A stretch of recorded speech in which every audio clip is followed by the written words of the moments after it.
Let me tell you something I've learned after years of sitting with these stories. The cruelest thefts are never committed by strangers. Strangers come in the night, they break glass, they leave evidence. They run, you report them to the police, you file the paperwork, and yes, it's awful, but there's a clarity to it. You know exactly who wronged you. You know exactly what happened. The line between victim and criminal is clean enough to stand on. But what happens when the thief knows your coffee order? What happens when he has a key to your front door? What happens when he tucks his mother's blanket up around her shoulders on cold nights and drives her to her doctor's appointments and sits across from her at the kitchen table eating the eggs she made him, knowing exactly what he is about to do? What happens when the criminal is your child? I need you to stay with me on this one, because what I'm about to tell you is not a story about a weak woman. It is not a story about a foolish woman. It is not even really a story about a confused woman. It is a story about a woman who trusted her son the way any decent mother trusts a child she spent 30 years raising completely without armor, without suspicion. Because that is what love asks of us, and she had never had any reason to answer that call differently. Until she did. Her name was Vera Jean Holloway. She was 78 years old. She had spent 36 years of her life teaching 9-year-olds how to read, how to add numbers together, how to tell the truth even when it costs something, and how to be decent to the people around them. She was 5 feet 3 inches tall, and she wore cardigans in every season, and she kept a chalkboard in her kitchen, the way most people keep a calendar, a habit so old it had outlasted everything. Even Frank, even the eyesight that was slowly dimming at the edges, even the silence that had settled into the house on Wexford Lane, like a second tenant after her husband of 45 years died on a Tuesday morning without warning and left her alone in a house that still smelled like him. That house. I need you to understand what that house meant. Frank Holloway had written her a check for $31,000 in the summer of 1971, sitting at this very same kitchen table, and he had been so pleased with himself that he'd kept the carbon copy of the check in his wallet for 2 weeks before Vera finally told him that was enough. He'd smiled and tucked it away, but she caught him looking at it twice more after that. That was Frank, a man who kept evidence of the good things he'd done close to him the way you keep a lucky coin. They'd moved in on a Saturday in August, and by Sunday morning, Frank had already found the squeaky step on the staircase and announced with full confidence that he'd have it fixed by the end of the week. He did not have it fixed by the end of the week. He fixed it imperfectly 14 months later, and it squeaked again within a year. And this cycle repeated itself with a kind of devoted stubbornness every few years until Frank's hands couldn't do it anymore. Vera had stopped minding. The squeak had become part of the house's vocabulary. They raised 2 children in that house. Mitchell, born in 1973, the firstborn, the boy. Frank had spent the entire pregnancy convinced would be a girl and had loved so immediately and completely the moment he arrived that the prediction embarrassed him. And Patricia, born in 1976, who came into the world with her eyes wide open and a look on her face that her delivery nurse described as considering, and who had never really stopped. Frank died in 2016. A stroke in the kitchen before Vera was even fully awake. She was the one who found him. She did not speak about that morning to most people, and the people she had spoken to never brought it up again, because there are some things a person tells you in confidence that you understand immediately are not yours to carry forward. She grieved the way she did everything privately, completely without theater. She kept her routines. She kept the house immaculate. She kept Frank's chalkboard in the kitchen where he had left notes for her every morning for 45 years. Get milk, call Patricia. Love you because some habits are too full of love to dismantle even when the person who built them with you is gone. What she could not keep was her central vision. The macular degeneration had announced itself subtly, at first a slight blurring at the center of her visual field, a difficulty with fine print she initially attributed to needing a new glasses prescription. By the time Dr. Ellison at the University of Tennessee Medical Center sat across from her with the test results, the diagnosis was not a surprise exactly, but it was still the kind of news that requires you to sit very still for a moment and rearrange your understanding of what the next years are going to look like. Dr. Ellison was direct. Her central vision would continue to decline.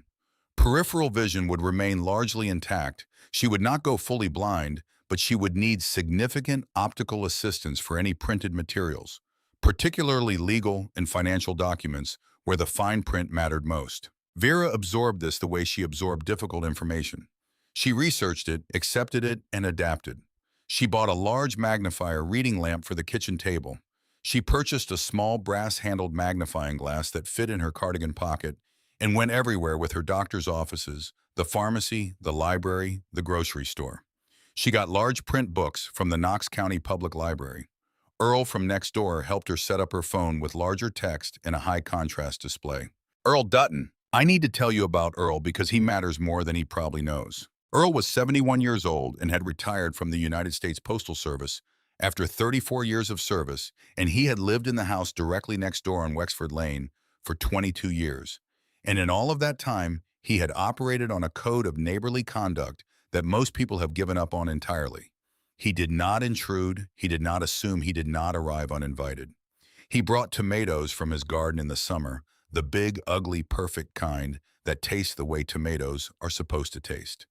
He argued with Vera about the Tennessee Volunteers every fall with the passionate wrong-headedness of a man who has been arguing for decades and has no intention of stopping.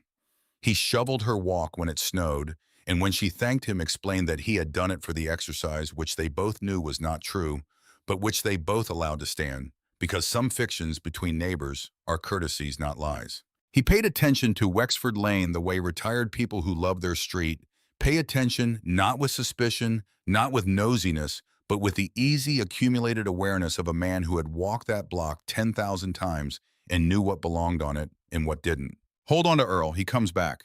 He always comes back. Now I need to tell you about the man who came back to the house on Wexford Lane in the spring of 2021. Mitchell Holloway was 52 years old when his second marriage collapsed. It had been 4 years that had started with the particular optimism of second chances and ended with the particular exhaustion of two people who had run out of things to give each other.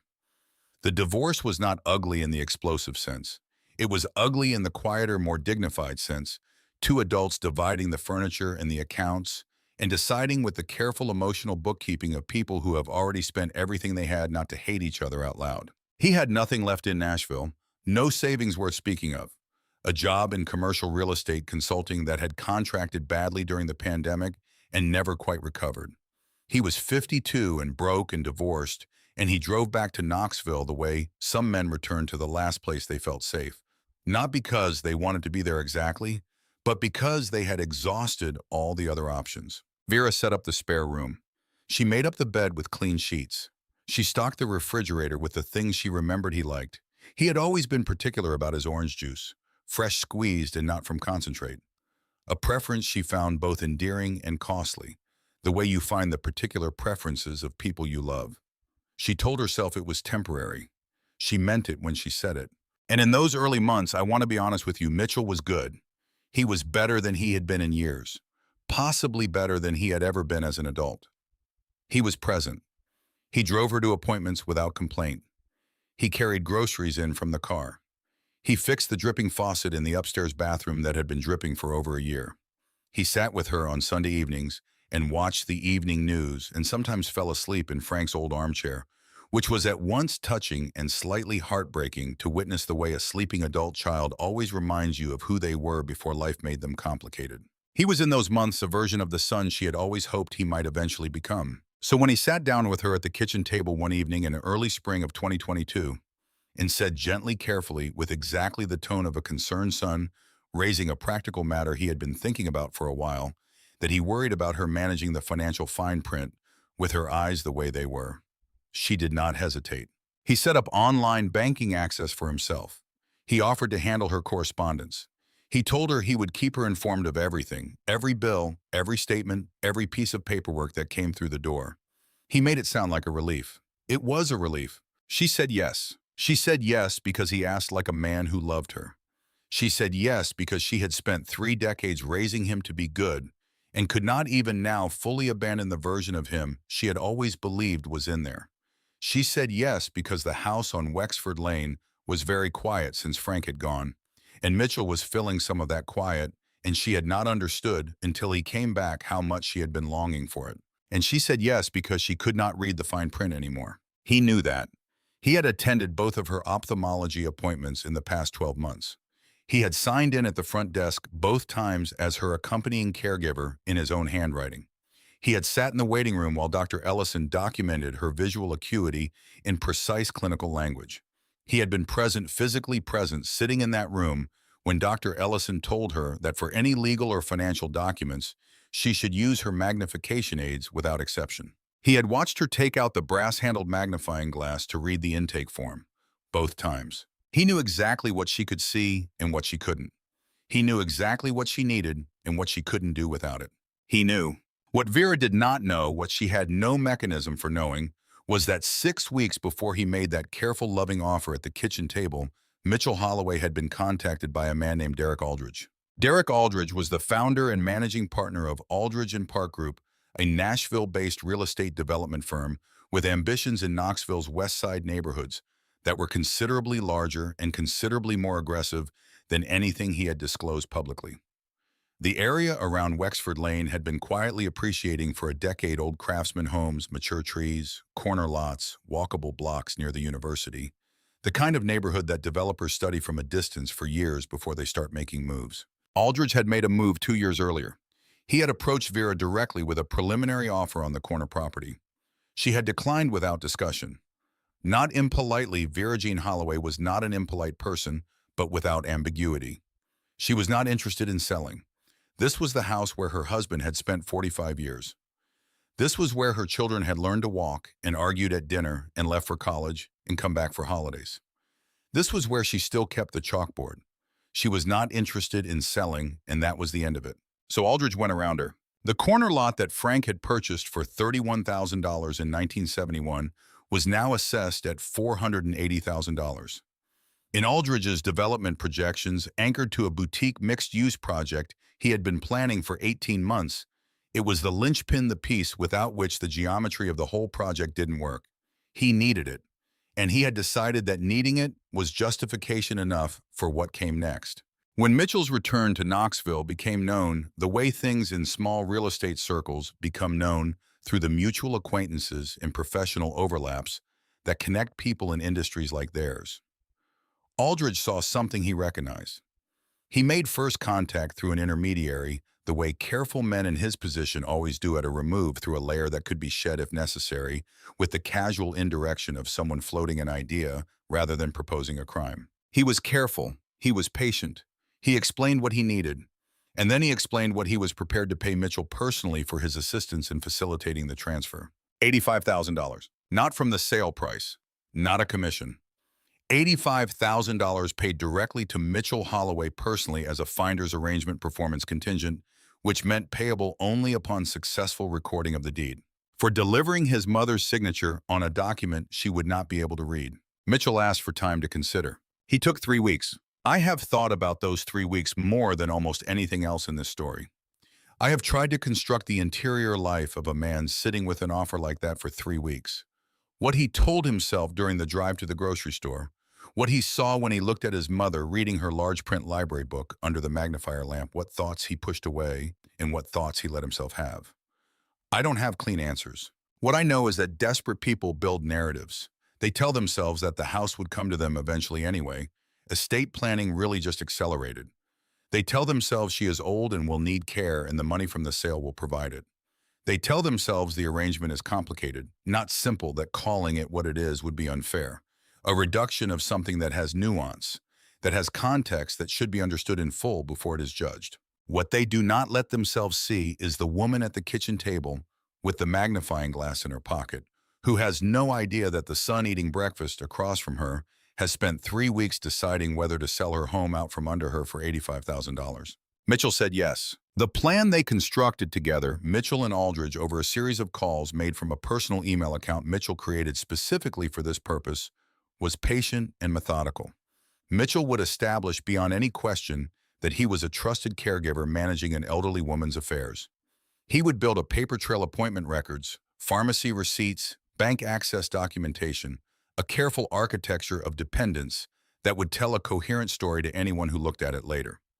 He would position himself as the natural person to handle her legal and financial paperwork. And when the timing was right, when the documentation was solid, and the relationship was established, and the moment was ordinary enough not to raise questions, he would present her with a document, tell her what it was, and guide her hand to the signature line. The document was a warranty deed. It transferred the Wexford Lane property, the house Frank had bought for $31,000, The house where the staircase had a squeaky step. The house where Vera still kept the chalkboard from Vera Jean Holloway to Mitchell Allen Holloway for the stated consideration of $1. $1 for the house, for the corner lot, for the 53 years of life that had accumulated in that space. $1. The notary was a man named Gary Pulliam. Gary Pulliam had been a notary for 19 years. He had a clean record. He was also a man who had known Mitchell Holloway since high school and who owed him a favor, the particular kind of favor that sits in the back of your chest for years, slightly warm and slightly uncomfortable, until the day someone finally figures out exactly what to ask for in return. On a Wednesday afternoon in July at the kitchen table on Wexford Lane, under the large magnifier reading lamp with Gary Pulliam present as notary and Mitchell Holloway present as loving son Vera Jean Holloway, signed a document she believed was a home equity line of credit. Mitchell had told her that's what it was. He had read her the header gently, helpfully, the way a son reads things to a mother who has trouble with the fine print. He had not read her the rest. He had placed a pen in her hand. He had indicated the signature line. Her magnifying glass was in her cardigan pocket. He did not suggest she use it. The deed was recorded at the Knox County Register of Deeds that same afternoon. Vera Jean Holloway did not know she no longer owned her home. For 3 months after the recording, nothing changed on the surface. Mitchell continued to drive her to appointments. He continued to buy groceries, the fresh squeezed orange juice, the specific coffee, the large print crossword books. He continued to fix small things around the house and sit with her on Sunday evenings. She noticed sometimes that he seemed briefly absent, distracted in a way she couldn't quite name, a flatness that appeared for a moment and then was managed away. She attributed it to the divorce, to the difficulty of beginning again at 52, to the particular weight men carry when they feel they have failed in the way society tells them matter most. She was wrong about the cause. She was not wrong that he was carrying something heavy. She trusted him completely. The way you trust someone who has lived in your house for 8 months and given you no reason not to. The way you trust someone who is your child. And then Earl Dutton knocked on her door on a Thursday afternoon in October, and the world on Wexford Lane changed entirely. The October light in East Tennessee comes in gold and low. There's something about the angle of it in the fall that makes ordinary things look serious considered.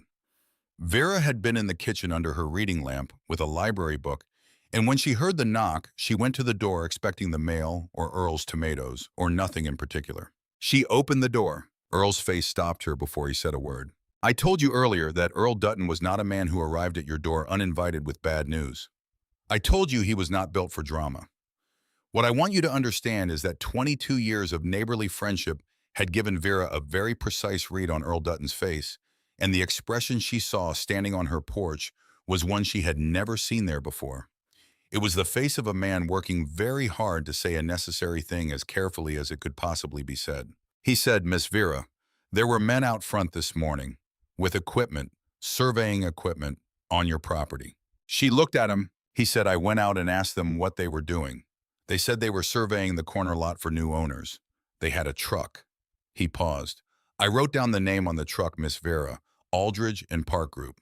The name meant nothing to her. She thanked him. She closed the door. She walked back to the kitchen, the same kitchen where she had signed what Mitchell told her was a home equity line of credit, the same kitchen where she had managed every difficult thing that had ever come to her for 53 years, and she sat down at the table. She looked at the chalkboard.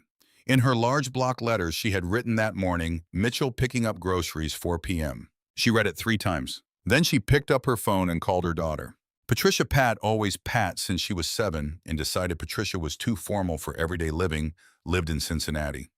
She worked as an office manager for a medical practice. She had 2 grown children and a life that was full and carefully organized, and her relationship with Mitchell had been cold for so long that Vera had stopped counting the years.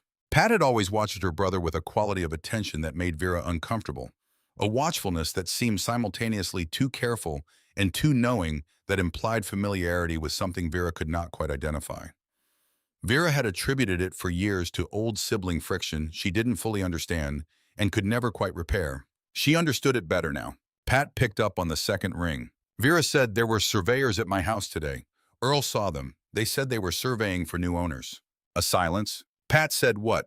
Vera said, I need you to come down here. Pat did not ask questions. She said, I'll be there in the morning. She arrived before 7.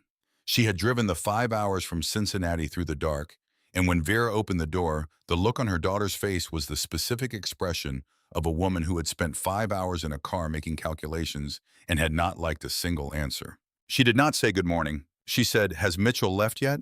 Vera said, "He's still upstairs." Pat said, "Good." She went upstairs. She went into his room. She was not, as a general principle, a woman who went through other people's belongings lightly.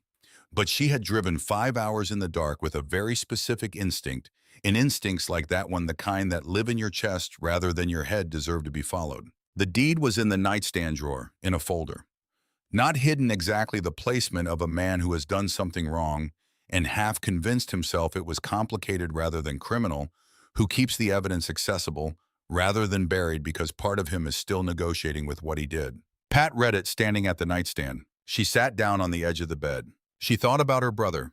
She thought about all the small things she had filed away over the years, the inconsistencies, the gaps, the moments where the explanation didn't quite cover the question, all the things she had put in the folder in her mind marked possibly worth watching. There were more of them than she had ever said out loud to anyone. She went downstairs. She set the folder on the kitchen table in front of her mother without speaking. She waited. Vera looked at it. She reached into her cardigan pocket. She took out the magnifying glass, the small brass-handled one she carried everywhere, the one Mitchell had watched her use at every appointment, the one that had been in her pocket on the afternoon she signed. What he told her was a home equity line of credit, and she held it over the document. She read every word of it. She read it once. She read it twice. She put the magnifying glass down on the table. She folded her hands. She said very quietly, "He told me it was for a line of credit." Pat said, "I know, Mom." Vera said, "I trusted him." Pat said, "I know." The kitchen was not quiet in the empty sense. It was quiet in the way rooms get quiet when there is too much to say, and all of it is unbearably true. The grief of discovering that someone you love is not the person you believe them to be. The particular fury, cold and structural, not hot, of having been treated as less than you are. The specific loneliness of sitting in a place you have inhabited for 53 years and having it feel suddenly like a room you don't entirely know. Vera Jean Holloway, who had not cried at her husband's funeral because she had decided she would do that privately, and in her own time sat very still at the kitchen table. Then she said, "Find me a lawyer." Mitchell came home at 4:13. He came through the back door the way he had for 8 months, carrying groceries, calling her name in that easy domestic way. He developed the voice of a man who had made himself at home so thoroughly that comfort had become a kind of armor. He set the bags on the counter. He turned around. Pat was sitting at the kitchen table. What happened to his face in that moment, before he could manage it, before he could build the expression he intended, was the most honest thing Mitchell Holloway had done in months. In the half-second before composure arrived, Vera saw the face of a man who has been calculating odds for a long time and has just watched them shift in directions he did not plan for. He recovered. He always recovered. He said, "Pat, I didn't know you were coming." Pat said, "Sit down, Mitchell." He looked at Vera. Vera looked at her coffee. He sat. Pat pushed the folder across the table to him. He looked at it. Something tightened in his jaw. He said, "How did you—" Pat said, "That's not what we're asking right now." He tried the first defense, the weakest one, the one he had probably always known wouldn't hold, but had ready anyway. He said Vera had understood what she was signing, that he had explained it to her in full, that she had agreed. Vera looked at him then.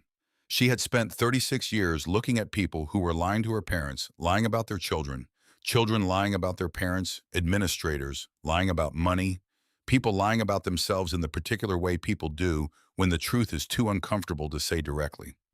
She had developed over those years a very specific expression she used in those moments.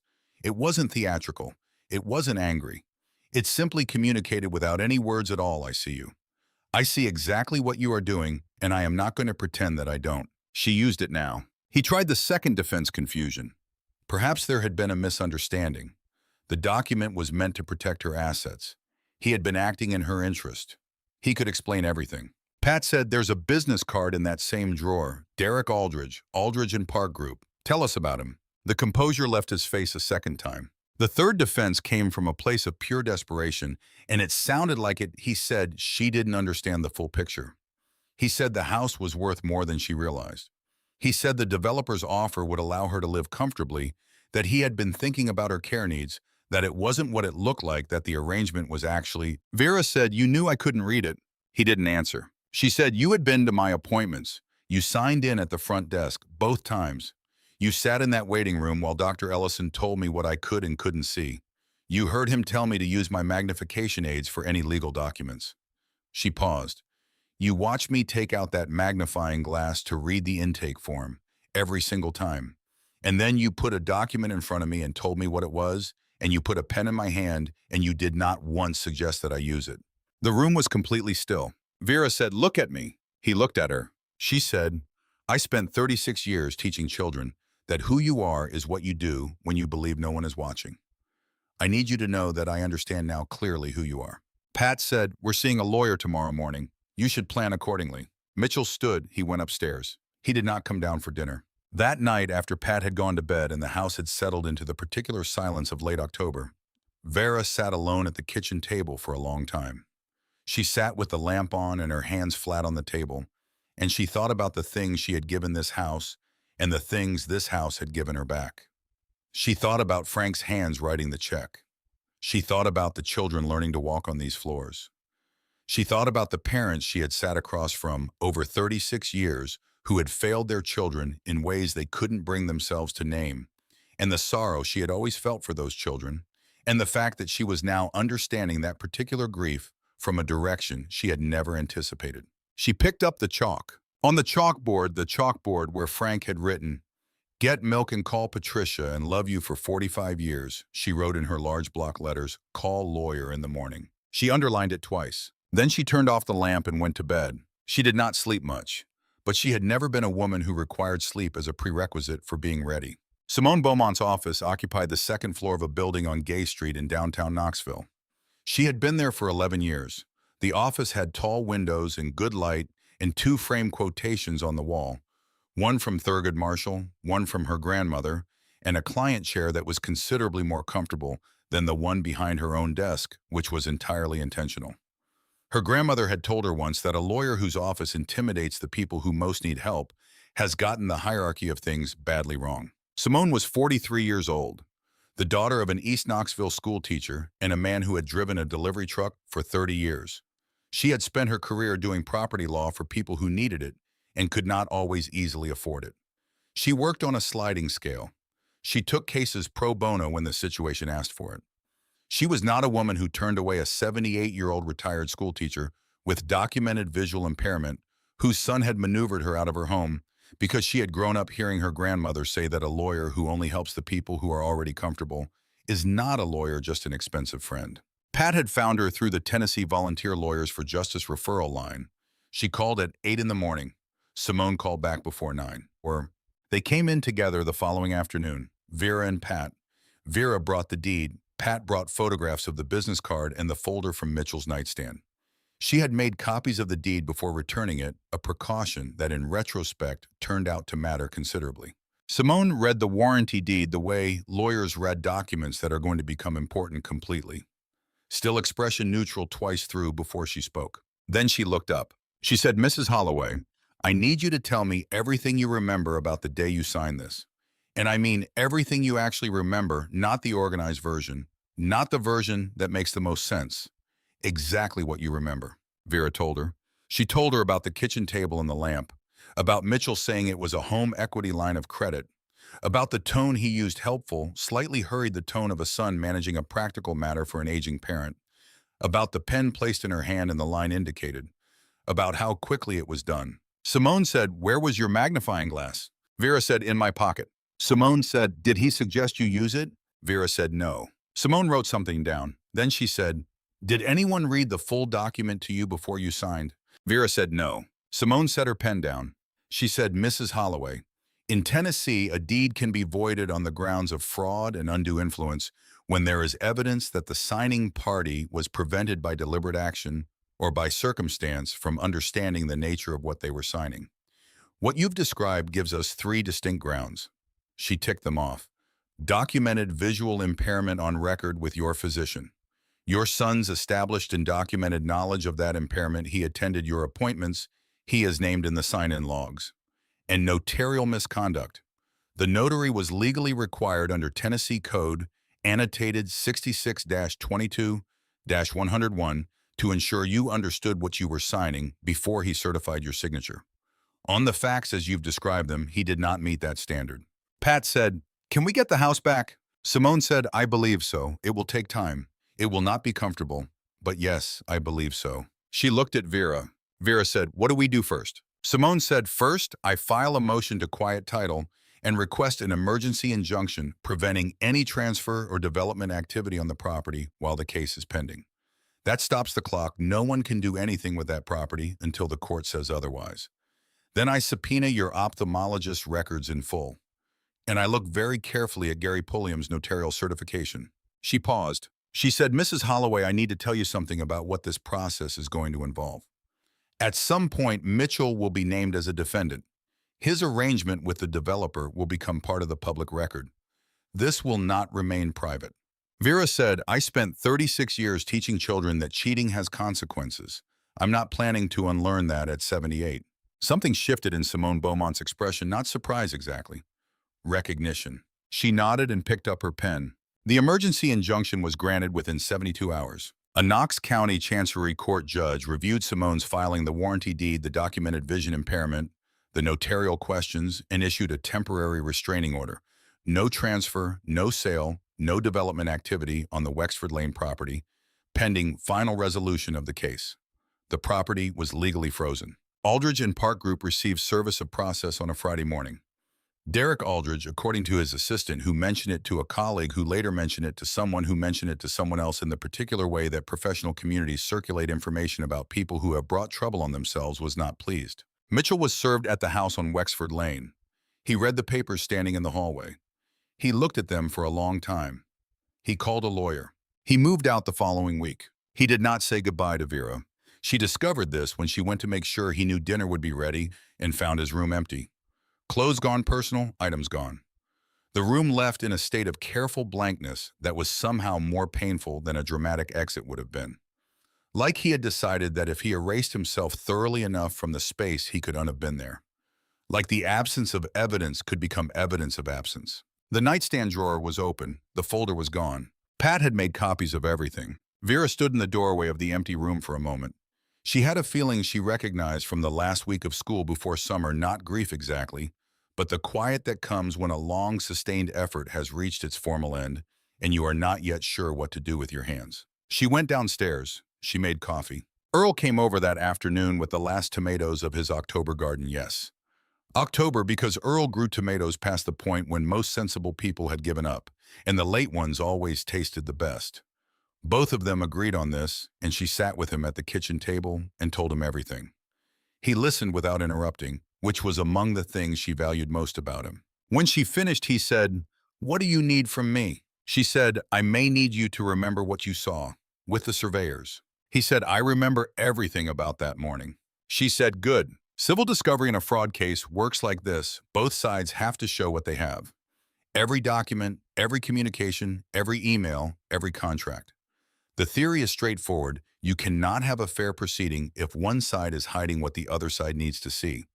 So the court requires both sides to produce it completely and without exception. People who commit fraud almost never fully plan for this moment. They plan for the fraud itself, the timing, the mechanics, the paperwork.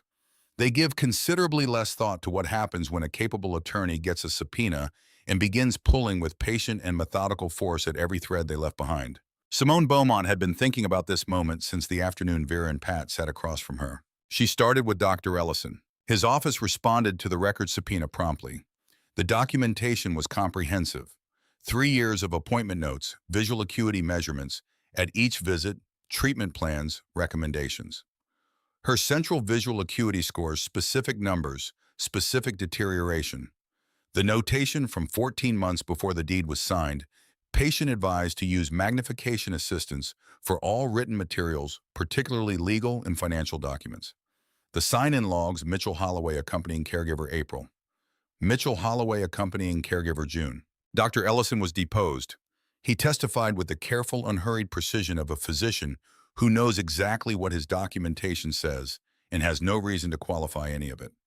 When Simone asked whether a person with Vera's documented visual acuity could reasonably be expected to read a standard print legal document without magnification assistance, he said no, not reliably. The central vision loss at that level would make it impossible to process fine print without significant optical assistance. and the effort required would be obvious visible to any adult present in the room. Then came Gary Pulliam. Gary Pulliam sat in the conference room for his deposition with the bearing of a man who has made a serious decision and is now sitting with the weight of it. Simone did not rush him. She was patient, methodical, and specific. She asked him to walk through the afternoon of the signing. He described the kitchen, the table, the lamp, Vera sitting across from him. Simone said, "Did you ask Mrs. Holloway whether she had any difficulty reading the document?" A pause. He said, "I believe I asked if she had any questions." Simone said, "Is that the same as asking whether she could read it?"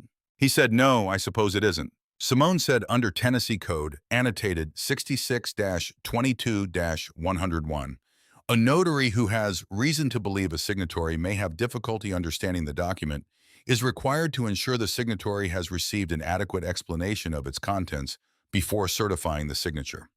Were you aware of that requirement? He said he was. She said, "Did you observe that Mrs. Holloway had a magnifying glass in her cardigan pocket?" He said he wasn't certain. She said, "Did you notice that she did not take it out to read the document before signing?" He said he may have noticed. She said, "And you certified the signature anyway?" He was quiet. She said, "Before you signed the notarial certificate, did anyone say anything to you regarding Mrs. Holloway's understanding of the document's contents?" He looked at the table for a long moment. He said quietly, "Mitchell told me she knew what she was signing." And there it was, the sentence that removed the last available defense. Simone wrote it down without expression, thanked him professionally, and moved forward.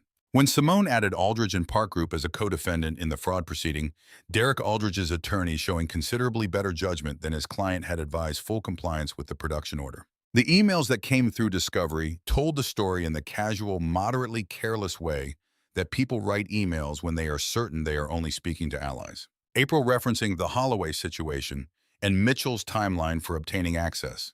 May confirming the Finder arrangement $85,000 performance contingent processed through the project budget. From Mitchell's personal account confirming care arrangements established and anticipating completing the paperwork within 60 days. And one email from Derek Aldridge to Mitchell, written in the specific register of a man who is impatient and confident and therefore careless. "We need the deed recorded before she has any reason to look into it. The longer it sits, the more exposure we have on both sides." The emails were authenticated. They were added to Simone's evidentiary file, where they sat alongside the medical records, the deposition transcripts, and the warranty deed itself. The case was not complicated to understand. What had been done to Vera Jean Holloway was not subtle. It was well disguised. And what Simone had spent months doing was removing the disguise one document at a time until there was nothing left but the thing itself. Mitchell's attorney made a settlement offer in the month before the hearing. The offer, Aldridge and Park Group would purchase the Wexford Lane property at its assessed value, $480,000, with a portion allocated to Vera and the Finder arrangement formally terminated. The framing a resolution that would spare an elderly woman the distress of a full public hearing. Simone relayed the offer. Vera sat with it the way she sat with all difficult decisions, not performing consideration, just actually having it. Then she said, "He used the word distress about me." Simone said yes. Vera said, "I was not distressed when I found out. I was angry. There is a meaningful difference, and I would like the court to understand that difference on the record." She declined the offer. Pat, sitting beside her, began to say something and then stopped. The expression on her face was not argument. It was something closer to recognition, the particular quality of seeing a version of someone you love that you have not had access to in a long time, and understanding that the version you are seeing is actually the most honest one. The Knox County Chancery Court hearing was scheduled for a Thursday in early February. In the weeks leading up to it, Vera occupied herself with the focused calm she recognized from the weeks before standardized testing season, the time when you have done all the preparation you can do, and what remains is simply to show up knowing what you know. She read. She tended the garden Frank had planted 20 years ago in the back corner by the fence. She had Earl over for coffee twice. She wrote things on the chalkboard and crossed them off when they were done, and the orderly crossing off of each item was a small, reliable reminder that the world still made sense in the ways that mattered. The courtroom was wood-paneled, fluorescent-lit utilitarian, the kind of room where serious things happen regularly enough that they have become ordinary. Judge Harriet Drummond had presided on the Chancery bench for 14 years. She was known for written opinions that were long, meticulous, and disinclined to spare the feelings of parties who had conducted themselves badly. She had read every document in the file before she walked through the door. Vera wore her navy cardigan, the one with the deep pockets. She carried her magnifying glass in her right hand. Mitchell sat at the defendant's table with his attorney, Harold Carnes, a downtown Knoxville litigator with 30 years of experience, a polished manner, and the particular bearing of a man who has learned to defend people whose cases he doesn't entirely believe in. Derek Aldridge's attorney sat at a separate table and busied himself with his notepad. Mitchell took the stand first. He was well-dressed and controlled. He offered the most refined version of his defense. He had explained the document to his mother in general terms. She had agreed to the transfer as a mechanism for simplifying the estate. She understood she was signing a deed. He had been acting in her best interest throughout. He said her best interest 4 times. He said I was trying to protect her twice. Simone cross-examined without raising her voice once. She walked him through the ophthalmology appointments. He confirmed his presence at both. She established that the clinical notes from both visits documented Vera's visual impairment in specific and unmistakable language. She asked whether he had observed his mother use a magnifying glass to read anything in that office. He said possibly. She said on the afternoon she signed the deed, she had a magnifying glass in her cardigan pocket. Did you suggest she use it before she signed? He said I explained the document to her. She said that is not what I asked. Did you suggest she use her magnifying glass to read the document herself? A pause. He said, I don't recall doing that. She let that sit for 3 full seconds. In a courtroom, 3 seconds is a long time. The room counted them. Then she said, Mr. Holloway, when you first contacted Derek Aldridge about your mother's property, or when he first contacted you, were you acting as her legal agent? Or were you acting in pursuit of an $85,000 personal payment? His attorney objected. Simone laid foundation. She introduced the emails. She had them admitted as exhibits. She read one line into the record in a voice that was entirely level. The finder arrangement, $85,000 performance contingent, processed through the project budget. She looked at him. She said, is this email referring to you? He said, I'd need to review the full context. She handed him the exhibit. She waited. He said, I did have a preliminary conversation with Mr. Aldridge about the property's potential value. She said, and in exchange for facilitating the transfer of your mother's home, without her knowledge or informed consent, you were to receive $85,000, contingent on the deed being successfully recorded. He said it was more complex than that. She said, was there a written agreement? Carnes asked for a moment. They conferred. Then Carnes said his client would decline to answer further questions about the finder arrangement on Fifth Amendment grounds. The room went still. Judge Drummond made a note in a way that everyone in the room could see. Then Vera Jean Holloway took the stand. Simone's direct examination was simple and spare. She asked Vera to describe the afternoon of the signing. Vera described it exactly as she had described it in Simone's office months earlier, and exactly as she had described it to Pat on the morning everything changed, the table, the lamp. Mitchell saying it was a home equity line of credit. The pen placed in her hand, the signature line indicated.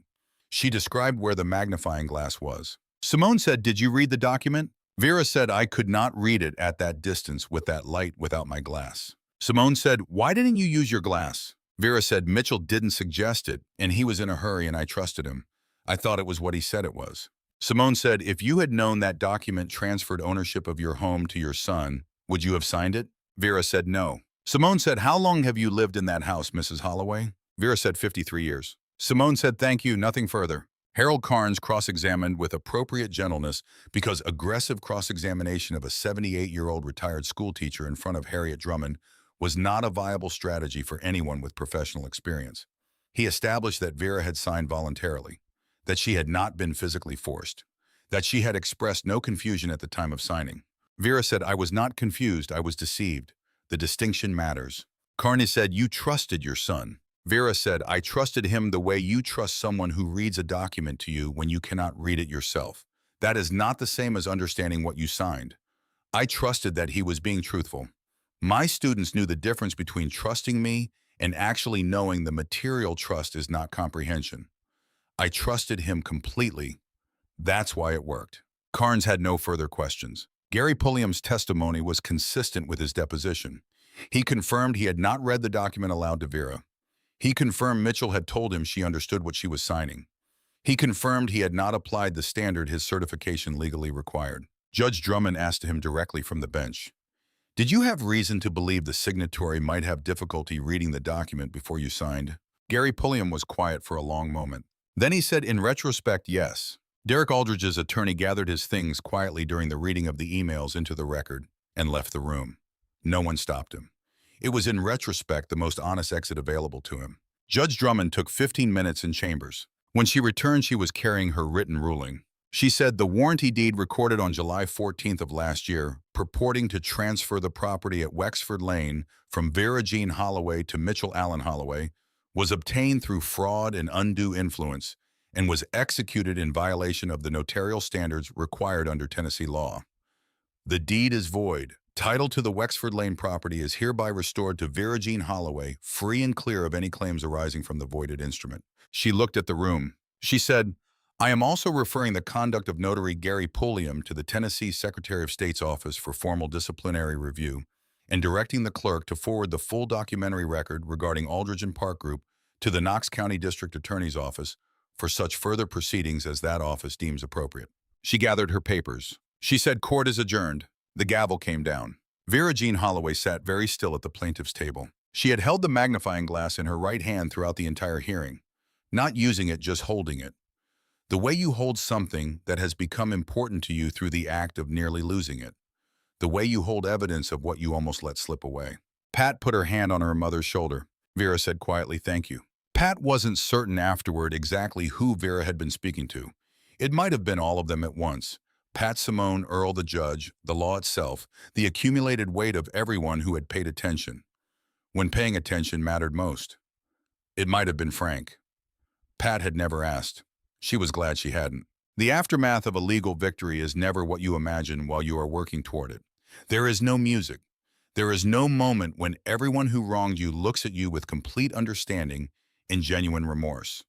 What there is mostly is paperwork and phone calls and logistics, and the slow, effortful work of returning ordinary life to its ordinary shape after a long period of sustained emergency. Vera understood this better than most.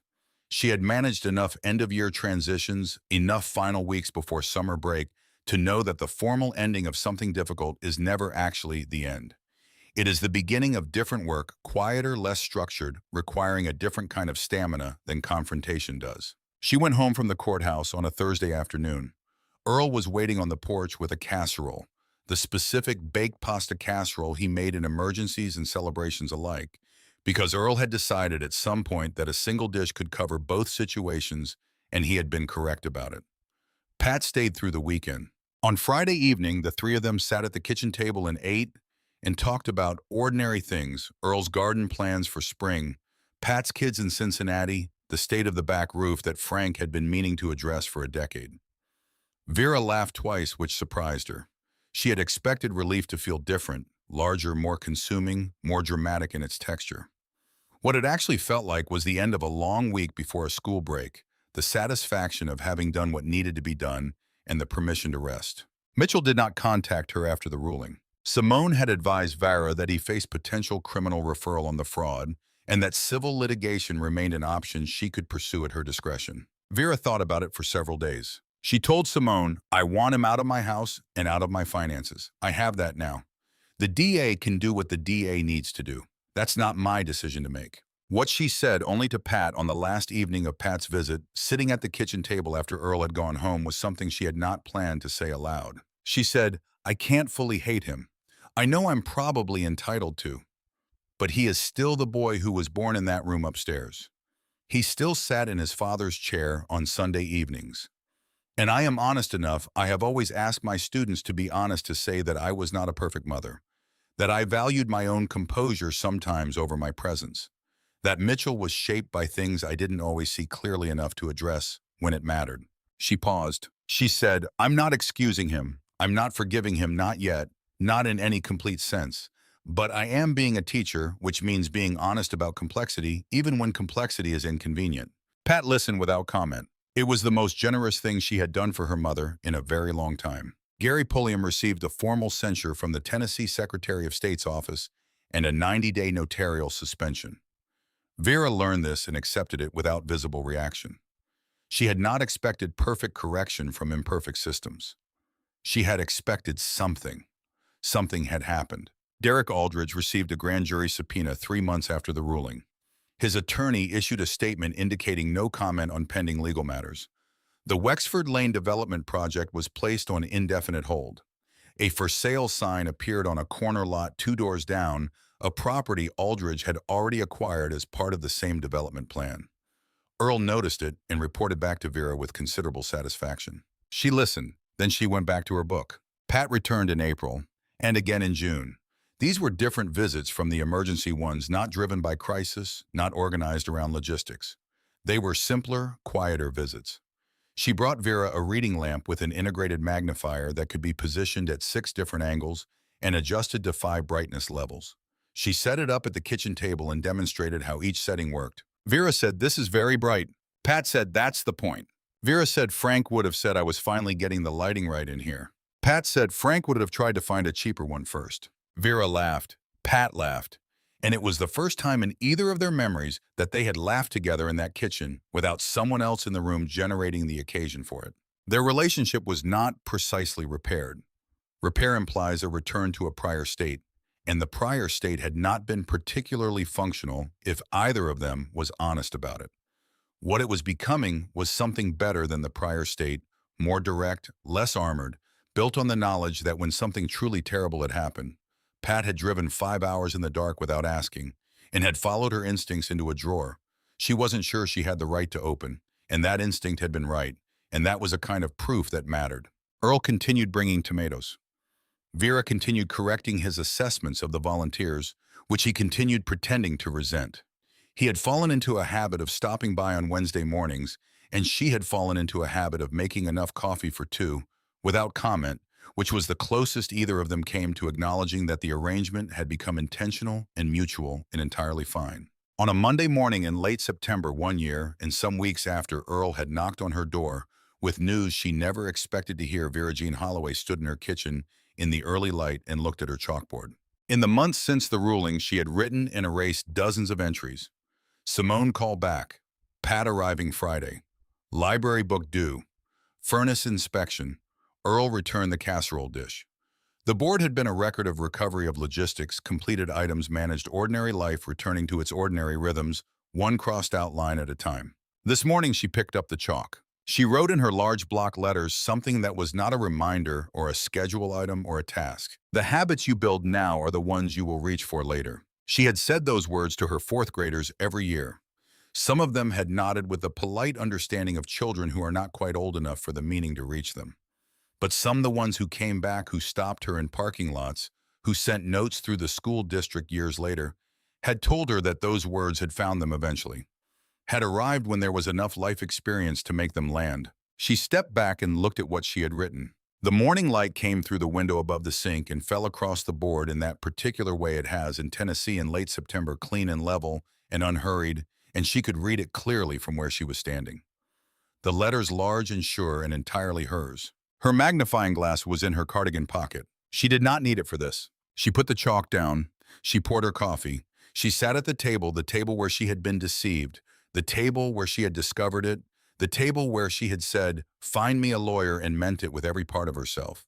And she let the morning come in. She was 78 years old. She had lived in this house for 53 years.